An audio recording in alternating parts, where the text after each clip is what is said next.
Merci, bonsoir. Il peut sembler effectivement paradoxal de parler de la densité contre le patrimoine. Je préférerais essayer de poser quelques postulats qui me semblent importants pour bien comprendre quelle relation effectivement existe entre la question de la densification et la question du patrimoine. Peut-être en préambule, et je ne vais pas m'aider ce soir de diapositives ou d'images, parce que je pense que d'abord on doit porter une réflexion sur cette thématique, et que les exemples existent et que d'autres conférenciers ce soir vous les présenteront. Et je pense que c'est important de rappeler un tout petit peu dans quel contexte la question de la densification a lieu et dans quel contexte la question de la densification se confronte au patrimoine. J'essaierai simplement de vous montrer quelques exemples, en tout cas à la recherche de certains outils qui nous permettraient de bien comprendre et de bien poser cette question de la densification d'une manière générale. D'ailleurs, je reviens tout de suite sur la question du titre, densifier la ville en ville,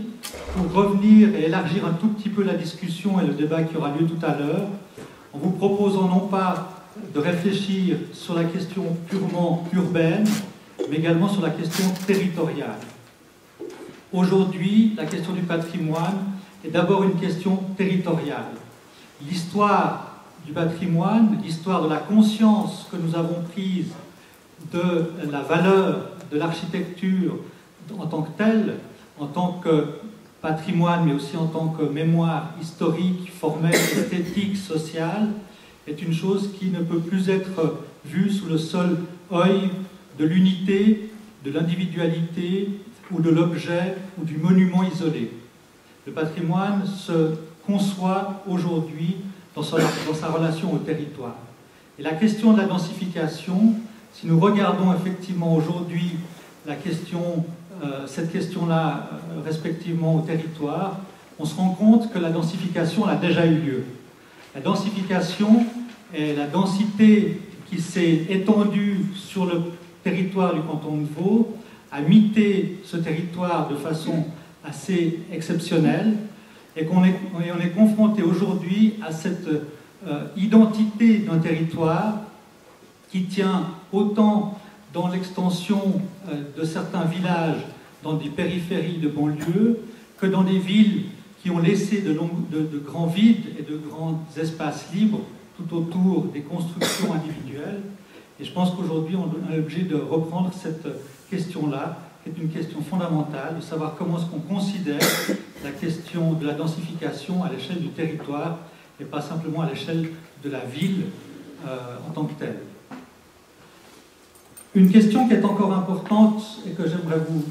m'entretenir avec vous, c'est effectivement aussi cette idée qui dit densification, qui dit densité, dit intervention donc sur un objet unique. On surélève, on agrandit, on étend, on essaye de combler de temps en temps des vides, et pour beaucoup la densification, la densité en architecture se contente d'aborder cette question sous cette forme-là. L'avantage de faire référence au patrimoine et à ce que je viens de vous évoquer, à savoir cette dimension patrimoniale du territoire, elle me semble déterminante parce qu'elle nous permet justement d'élargir un tout petit peu ce débat et de repenser cette question de la densification à partir de la problématique relationnelle et pas uniquement à partir de la problématique architecturale au sens strict du terme. Et pour ce faire, pour arriver à trouver les solutions les plus adaptées, les plus cohérentes, je pense que nous sommes obligés, avant toute interprétation architecturale, volumétrique ou même sociologique ou programmatique, on est obligé de revenir sur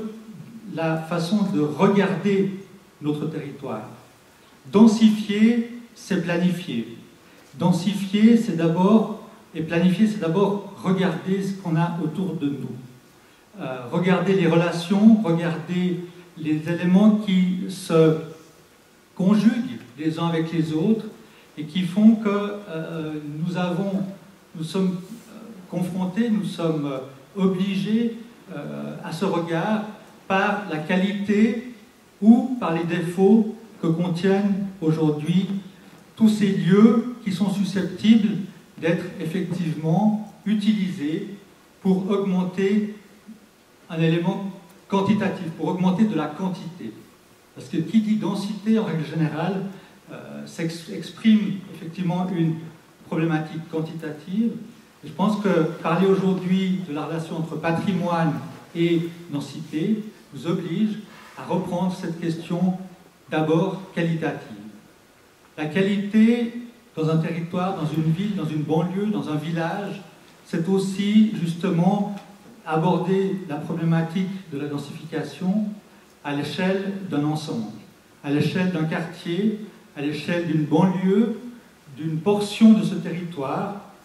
de façon à bien comprendre quels sont les outils que nous pouvons utiliser pour essayer de mieux qualifier les espaces que nous souhaitons pouvoir bâtir ou que nous souhaitons pouvoir compléter. En parlant de densité, on parle souvent aussi de couture, de liens, de relations qui permettent d'accroître ces relations, d'accroître ces qualités, d'accroître cette valeur qui est extrêmement forte et qu'on arrive à lire dans des villes très denses, que ce soit New York, que ce soit Florence, que ce soit Rolle, que ce soit Moudon, des endroits qui ont eux-mêmes réussi au cours des siècles, au cours des décennies,